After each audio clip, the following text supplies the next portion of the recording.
87 ও 98 এর আলোকে স্বাধীনভাবে সংগঠন, পছন্দমতো নেতা নির্বাচন, কর্মসূচি গ্রহণ ও তা বাস্তবায়ন এবং দর কষাকষি করার অধিকার দিতে হবে। এক দেশে একাধিক প্রকারের আইন রহিত করে একই আইনের আওতায় ইপিজেড, স্পেশাল ইকোনমিক জোন সহ সকল ক্ষেত্রে অবাধ ট্রেড ইউনিয়ন গঠনতান্ত্রিক শ্রম আইন ও বিধিমালা প্রণয়ন করতে হবে। শ্রম আইনের অগণতান্ত্রিক ও শ্রমিক স্বার্থ বিরোধী ধারাসমূহ বাতিল করতে হবে। আইলো কনভেনশন 189 ও 190 সমর্থন করে অবিলম্বে কর্মক্ষেত্র নিপীড়ন, সহিংসতা ও যৌন হয়রানি রোধে আইন প্রণয়ন এবং তার কঠোর বাস্তবায়ন করতে হবে। শ্রমিকের সংজ্ঞা পরিবর্তন করে নিয়োগের ধরন নির্বিশেষে মজুরির বিনিময়ে কাজ করে এমন প্রতিটি শ্রমজীবী মানুষের সুরক্ষা শ্রম আইনে নিশ্চিত করতে হবে। শ্রম আইনে বিদ্যমান বৈষম্য দূর করতে হবে, যেমন ট্রেড ইউনিয়ন গঠনের সদস্য সংখ্যা, মাতৃত্বকালীন ছুটির সময়, চা বাগানের শ্রমিকদের অর্জিত ছুটি কিংবা নৈবর্তিক ছুটি ইত্যাদি বিষয়ে। 2. ট্রেড ইউনিয়ন অধিকার সংক্রান্ত শ্রমিকদের ইউনিয়ন গঠন করার এবং দাবি উত্থাপন ও নিষ্পত্তির ক্ষেত্রে প্রতিবন্ধকতা ও জটিলতা দূর করতে হবে। শ্রম আদালতের বিচার প্রক্রিয়ার দীর্ঘসূত্রিতা বন্ধ করে নির্দিষ্ট সময়ের মধ্যে মামলা নিষ্পত্তি করতে হবে। মামলা দ্রুত নিষ্পত্তির স্বার্থে প্রতিটি শিল্পাঞ্চলে শ্রম আদালত স্থাপন করতে হবে। শ্রম অধিদপ্তরকে শক্তিশালী ও কার্যকর করতে হবে।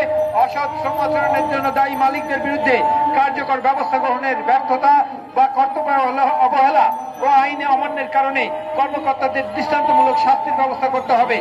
অসৎ শ্রম আচরণের ক্ষেত্রে শ্রমিক পক্ষের মামলা দায়েরের সুযোগ দিতে হবে। প্রাতিষ্ঠানিক, অপ্রাতিষ্ঠানিক, অনানুষ্ঠানিক, সরকারি, বেসরকারি সকল শ্রমিকের রেজিস্ট্রেশন এবং ডাটাবেজের ব্যবস্থা করতে হবে। শ্রমিকের তালিকা সম্বলিত রেজিস্টার বা ডাটাবেজে শ্রমিকের প্রবেশাধিকার থাকতে হবে।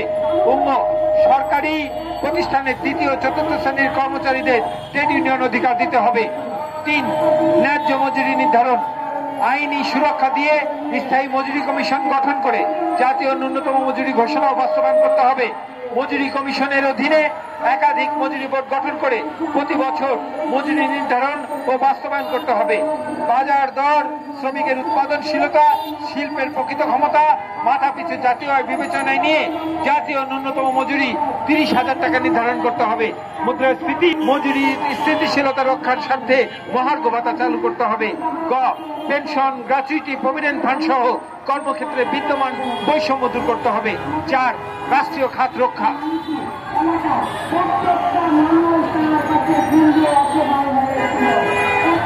বন্ধকিত 25টি রাষ্ট্রীয় পাটকল, চিনিকল সহ রাষ্ট্রীয় প্রতিষ্ঠানগুলো রাষ্ট্রীয় মালিকানায় চালু করতে হবে। লোকসানের জন্য বিশ্ব ব্যাংক, IMF এর পরিকল্পনা, মন্ত্রণালয় কর্মকর্তাদের দুর্নীতি, অব্যবস্থাপনা, অপচয় ও ভুল পরিকল্পনার জন্য দায়ীদের শাস্তির আওতায় আনতে হবে।